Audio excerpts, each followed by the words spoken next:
Hi, everyone, and welcome to the special simulcast of the Neil Haley Show and the Love Is Podcast. I'm excited to welcome the host of the Love Is Podcast, Kim Sorrell. Kim, how are you? And I know you're excited about our guest. I'm doing great. Thank you, Neil. And I am excited about our guest, Frankie Spice Morelli, who has actually started a movement. I think it's a movement, wrote a cookbook, but it seems to be a whole lot more than a cookbook. And did it while in prison, got this whole thing together. And I don't know who writes cookbooks in prison. Frank, I think you might be the only one, but it's pretty impressive. And I think you wrote other books while you were in prison. And here you are out of prison, and your book just came out. Congratulations on that, and welcome to the show. Well, thank you very much. And we'd be glad to send you some more books if you would like to give away to some of your listeners or viewers. Okay, That would be great. wonderful. Great. Yeah. Art can definitely connect me to your team, and we'll make sure that happens. Go ahead, Kim, with your first question for Frankie. Yeah. So you have this cookbook. It's a MOBB Cookbook and Diet. You lost 100 pounds while in prison. That is amazing.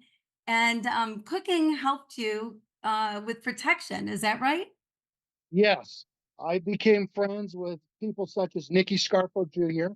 If you want to Google him, he took 8 bullets to the chest and lived on a Halloween 1989. His daddy was little Nicky Scarfo, who was head of the mafia in Atlantic City and Philadelphia. I was also friends with Tommy Guns, Frankie the Ice Pick, Eddie the Eraser, Tyree the Gangster, rapper Get Paid Spade, and several other mafia guys, and not all just Italian mafia. So, Frankie, were you basically trained to be ready for prison? Like you could handle it? Like, a lot of people just can't handle prison. Even myself at 6'10" and everything, over close to 300 pounds, former pro wrestler, I wouldn't be happy going to prison. I don't think, not happy. I don't think I'd feel safe in prison. I think I would be done. I would be ganged up on very quickly. Were you ready for it? No, absolutely not. I ended up very depressed.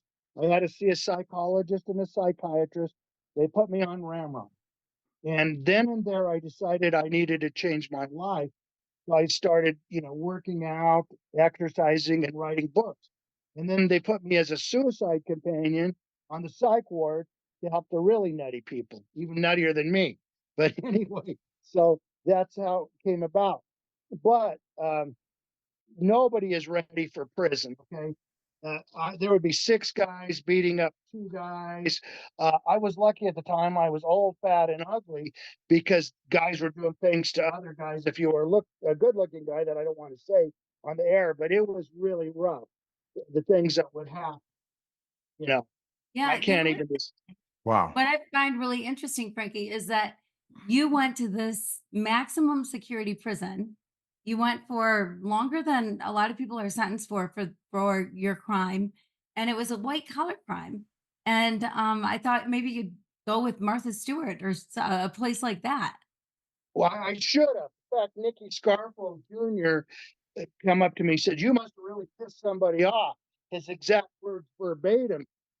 And he said, "You shouldn't be here." And he goes, "I checked you out. You're a really good person."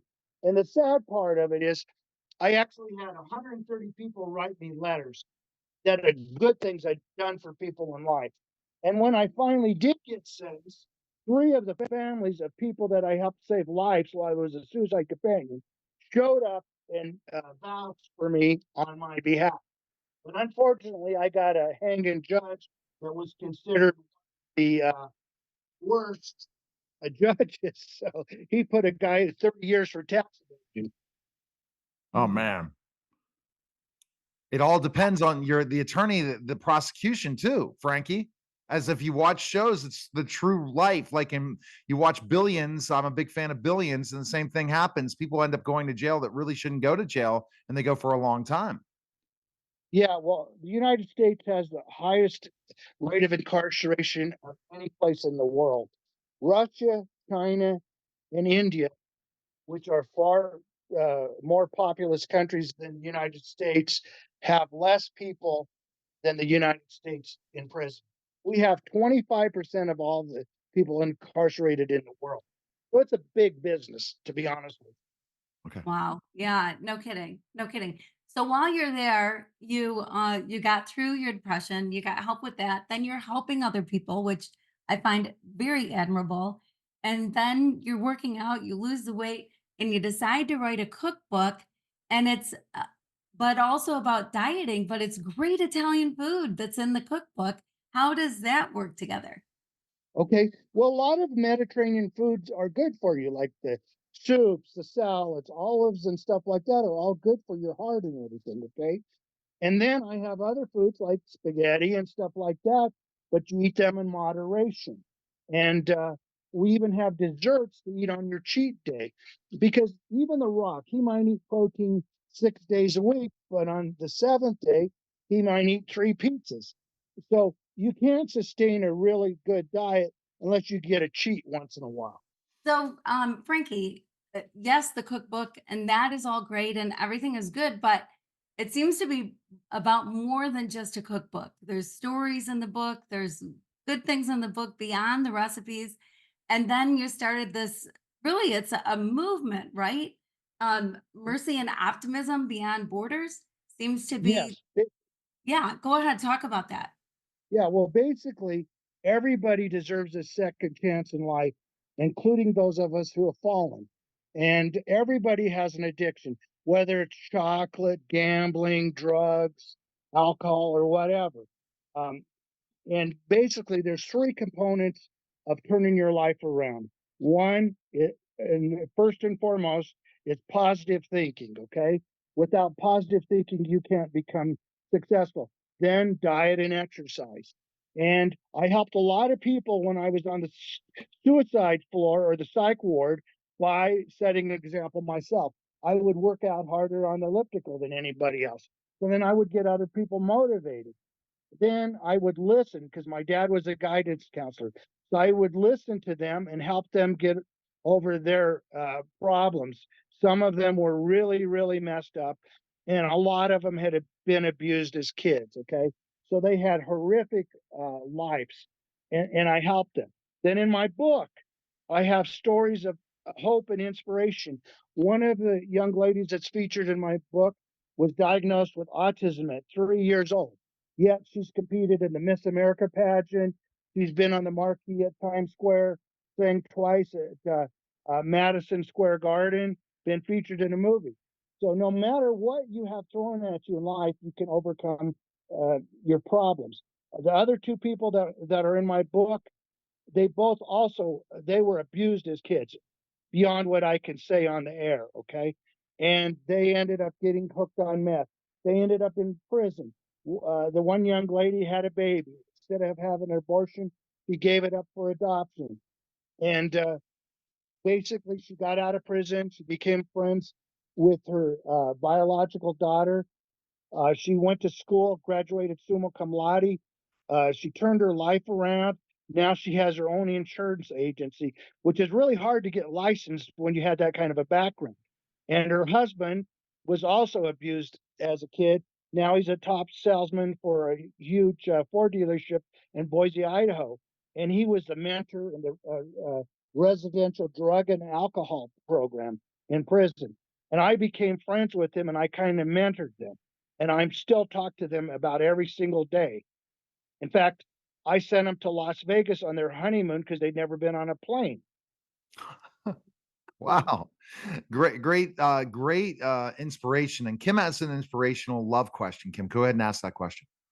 Yeah. So I had an adventure. I decided that I was going to figure out the true meaning of love.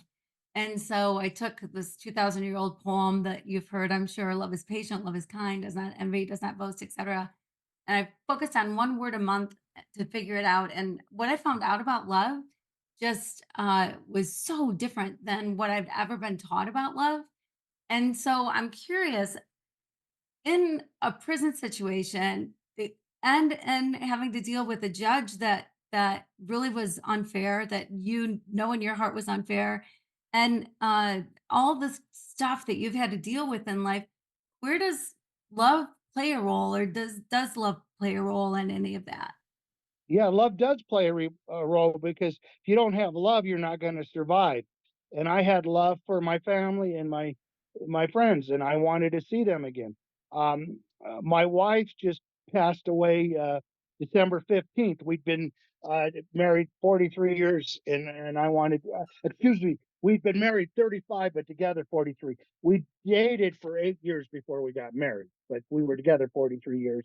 And love for the family gave me inspiration to pull through everything, because you got to realize I was 2,000 miles from home. I really had no friends. I made a lot of friends, but it was tough. And if I didn't have love, I would have not have made it through. So So sorry to that hear was the about your wife. Yeah. Wow. Great Wow. answer. Now, Frankie, I think that the mission is there. You're such an interesting story. So, are you still part of the mob in certain ways? Do you still have those connections, Frankie? Yes, yes, I do. Uh, my grandfather made Dago red wine, and he teamed up with the mafia guys in our county to get the KKK booted out of Canyon City, Colorado. It was in the 20s and 30s. So I do have mafia ties. I'm not mob, but I have a lot of ties. And the mobsters in the book gave me permission, because now mobsters like to be bragged about. In the olden days, they never wanted to be talked about. But in today's day and age, after John Gotti, they like to be bragged about. Mhm. Okay. All right. We appreciate it, Frankie. Thanks again. Your book is available on Amazon and all finer bookstores. Thanks again, Frankie, and thanks for stopping by. Okay, and if you need any books, we'll be glad to send you some so you can give to your viewers. All right. I'm going to talk to Art about that. All right. You're listening to the special simulcast of the Neil Haley Show and the Love Is podcast, guys. Take care.